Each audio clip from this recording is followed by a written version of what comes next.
Եկեղեցու իբր բայնորոգման պլան է մշակել Փաշինյանը, արդյոք ինքն է այն մարդը, որը դրանով զբաղվելու իրավունք ունի, էլ չեմ ասում կաթողիկոս հանելու եւ նույն նշանակելու մասին։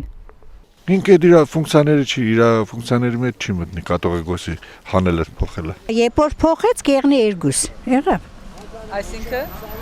Կրա հետ չկրանա փոխե։ Կա հասնի իր անդերությունները իրան դուս թաբլեն։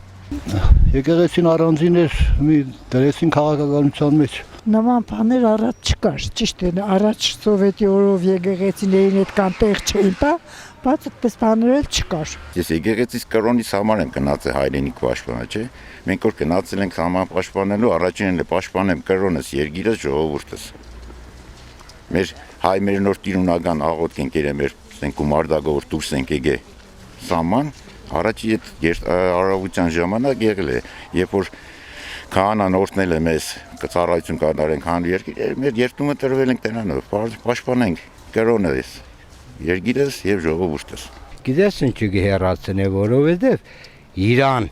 բանջները չի կատարել։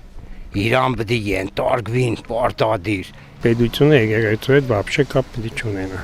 Իմ կարծիքս է։ Հայաստան թե պետությունը թե եկեղեցու վարկապետման process տեղի կունենա։ Փաշինյանը ինչ իրավունք ունի։ Եկեղեցու հետ ինչ գործ ունի։